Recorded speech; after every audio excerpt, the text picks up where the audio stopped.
Friends, તમારું સ્વાગત છે મારા કિચનમાં. આજે આપણે બનાવીશું વરસાદમાં ખાવાની મજા પડે એવું તીખું ચટાકેદાર વડોદરાનું ફેમસ સેવ ઉસળ મસાલા અને તરી સાથે બનાવીશું. બહુ સરળ છે બનાવવાનું અને ખાવામાં તો ખૂબ જ ટેસ્ટી એવું. જો તમને મારી રેસિપીઓ ગમતી હોય અને હજુ સુધી ચેનલને સબસ્ક્રાઈબ ન કર્યું હોય તો સબસ્ક્રાઈબ કરજો અને બાજુમાં આપેલી ઘંટી દબાવજો એટલે નવી નવી રેસિપીના નોટિફિકેશન આવે. તો ચાલો બનાવીએ. તો પહેલાં મેં અહીંયા 1 કપ સૂકા જે સફેદ વટાણા આવે એને આપણે ધોઈ આ રીતે ઉપર સુધી પાણી ભરી અને પૂરી રાત માટે આપણે એને પલાળી દઈશું. તો તમે 7 કલાક જેવું દિવસમાં પલાળો તો પણ ચાલે. આ રીતે વટાણા છે એ પલળી ગયા છે. મેં લગભગ 7 કલાક જેવા એને પલાળીને રાખ્યા. હવે પ્રેશર કુકરમાં આપણે વટાણામાંથી આ રીતે પાણી નિતારી અને ટ્રાન્સફર કરી દઈશું. સાથે એમાં 2 કપ પાણી અને 1.5 ટીસ્પૂન જેટલું મીઠું ઉમેરી પ્રેશર કુકરનું ઢાંકણ ઢાંકી મીડિયમ ફ્લેમ પર 4 વિસલ કરીશું. તો વટાણા આખા રહે એ રીતે અને પ્રેશર નીકળે ત્યાં સુધી આપણે એને સાઈડમાં રાખીશું. ત્યાં સુધીમાં આપણે સેવ ઉસળનો મસાલો બનાવી લઈશું. એના માટે એક પેનમાં 2 ટેબલસ્પૂન આખા ધાણા, 1 ટીસ્પૂનથી થોડા ઓછા મરી, 6 થી 7 લવિંગ, 1 તજનો ટુકડો લઈ એના મેં નાના ટુકડા કર્યા છે તો નાનો જ ટુકડો લઈ એના ટુકડા કર્યા, 1 ટીસ્પૂન વરિયાળી, 1 બાદિયું અને 1 તમાલપત્ર ઉમેરી અને આપણે મીડિયમ ફ્લેમ પર 2 મિનિટ માટે તો સારી એવી સુગંધ એવી આવી જાય ત્યાં સુધી આપણે એને શેકી લઈશું. તો તમારે સૂકા લાલ મરચાં ઉમેરવા હોય શેકવામાં તો પણ તમે વાપરી શકો છો. હું ડાયરેક્ટ લાલ મરચું પાવડર વાપરવાની છું. તો આ રીતે ધાણાનો કલર બદલાઈ ગયો, શેકાઈ ગયું. ગેસની આંચ બંધ કરી હું એને ઠંડુ થવા દઈશ. ઠંડુ થઈ જાય એટલે મિક્સર જારમાં ટ્રાન્સફર કરી દઈશું. સાથે આપણે એમાં થોડા મસાલા તો 2 ટીસ્પૂન જેટલો આમચૂર પાવડર, તો ખટાશ માટે બહુ સારો એવો ટેસ્ટ આવશે. 1 ટેબલસ્પૂન કાશ્મીરી લાલ મરચું, 1/2 ટીસ્પૂન હળદર અને 1 ટીસ્પૂન મીઠું ઉમેરી અને મસાલો વાટી લેશું. આ મસાલાને તમે એરટાઇટ બોટલમાં 3 મહિના સુધી સ્ટોર કરી શકો છો. તો સેવ ઉસળનો મસાલો તૈયાર છે. હવે આ પેસ્ટ તમે મિક્સર જારમાં પણ કરી શકો, પણ બને એટલું ઝીણું ચોપર જો તમારા પાસે કરી લે તો ચોપરમાં જ ચોપ કરવાનું. તો 15 જેટલી લસણની કળીઓ, 2 ઇંચ જેટલા આદુના ટુકડા લઈ અને પહેલાં ચોપરમાં આપણે થોડા ઝીણા થશે તો આ રીતે પહેલાં મેં એના ટુકડા કરી લીધા. હવે આપણે એમાં 3 ડુંગળી તો મોટી હોય એવી લેવાની અને એને પણ આપણે ચોપરમાં ઝીણી ઝીણી તો આવી ઝીણી ઝીણી એકદમ કરી લઈશું. તો જો આવું ઝીણું થાય એવું ચોપર ન હોય તો તમારે પેસ્ટ લેવાની. સાથે આપણે મિક્સર જારમાં 4 ટમેટાં લઈ એની પ્યોરી કરી લઈશું. તો આપણી પ્રિપરેશન છે એકદમ સિમ્પલ એવું થઈ ગયું. હવે આપણે કડાઈમાં સેવ ઉસળના વઘાર માટે 4 થી 5 ટેબલસ્પૂન જેટલું તેલ ગરમ કરીશું. એમાં આપણે 1 ટીસ્પૂન જેટલી હિંગ અને પહેલાં આપણે ડુંગળી, આદુ, લસણ જે એકદમ ઝીણા તો પેસ્ટ જેવા જ મેં એને ચોપ કર્યા છે એ આપણે ઉમેરી દઈશું અને લગભગ આપણે એને 4 થી 5 મિનિટ માટે સાતળવાનું છે. તો તેલ અલગ થાય અને ડુંગળીનો કલર બદલાઈ જાય ત્યાં સુધી તમારે એને સાતળી લેવાનું. નેચરલી ડુંગળીની જે ગળપણ હોય એ આવે એટલા માટે એને એકદમ સારી રીતે સાતળવી જરૂરી છે. તો આ રીતે હવે તમે જોઈ શકો છો ડુંગળીનો કલર બદલાઈ ગયો અને તેલ પણ સાઈડમાં આ રીતે અલગ થઈ ગયું. હવે આપણે જે ટમેટાની પ્યોરી કરીને રાખી છે તો તમે ચોપ કરીને પણ લઈ શકો છો.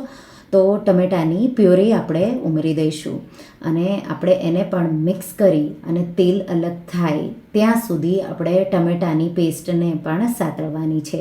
તો હું એને ઢાંકી અને થવા દઈશ.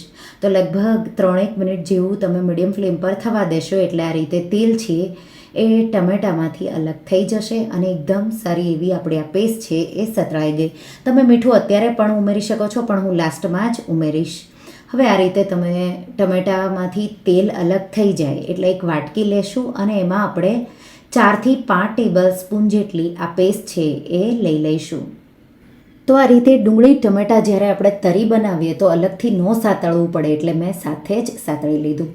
હવે 1/2 ટીસ્પૂન જેટલી હળદર, 1 ટેબલસ્પૂન જેટલું કાશ્મીરી લાલ મરચું કે તીખાશ તમને જોતી હોય એ રીતે અને 1 ટેબલસ્પૂન જે આપણે સેવ ઉસળનો મસાલો બનાવ્યો એ ઉમેરી દઈશું. મિક્સ કરીશું અને પાછું આપણે મસાલામાંથી પણ તેલ અલગ થાય ત્યાં સુધી આપણે એને થવા દઈશું. તો જેટલો તમે સારી રીતે મસાલો સાતળશો એટલું જ તમારું સેવ ઉસળ ટેસ્ટી બનશે.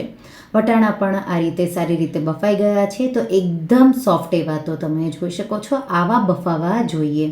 હવે આ રીતે તેલ અલગ થઈ જાય મસાલામાંથી એટલે આપણે એમાં 3 કપથી થોડું ઉપર પાણી ઉમેરી દઈશું. હવે અમુક લોકોને ગ્રેવી વધારે જોવે, અમુક લોકોને ગ્રેવી ઓછી જોવે, તો તમારે પાઉં સાથે જો ગ્રેવી વધારે જોતી હોય તો 3.5 કપ જેટલું, નહીંતર પછી 3 કપ જેટલું પાણી તમારે ઉમેરી દેવાનું. મિક્સ કરી અને સાથે આપણે એમાં જે વટાણા બાફીને રાખ્યા છે એ પણ આપણે પાણી સહિત જ ઉમેરી દઈશું.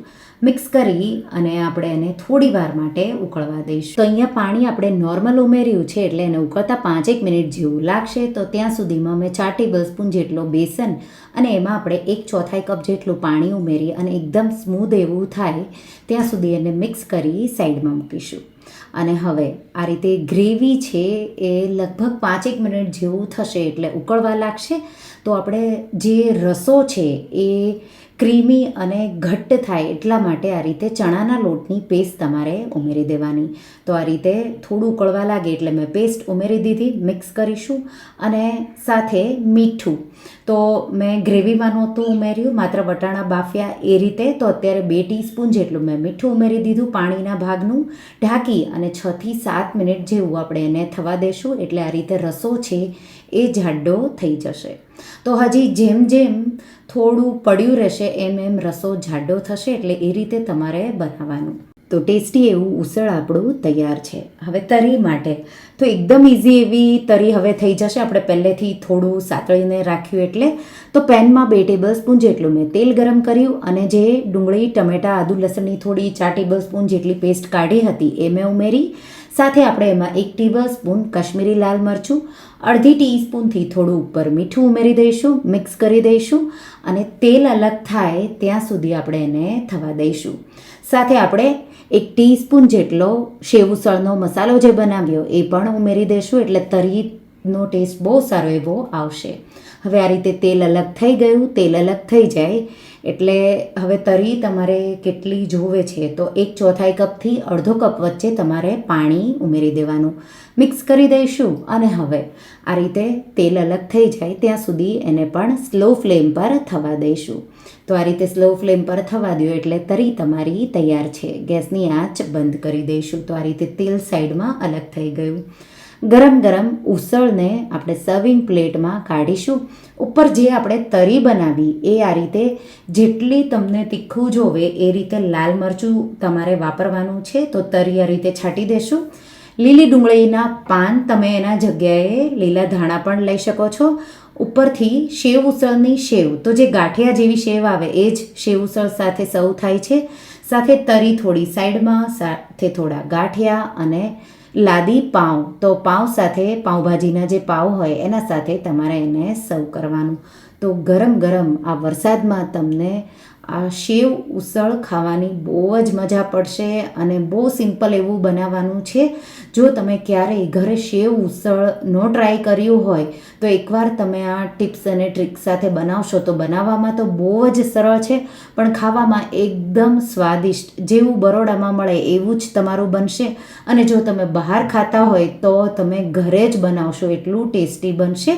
તો એકવાર આ રેસીપી ટ્રાય કરજો અને મને કહેજો કે તમને આ રેસીપી કેવી લાગી. રેસીપી ગમી હોય તો વિડીયોને લાઇક, શેર કરવાનું ભૂલતા નહીં. આવજો.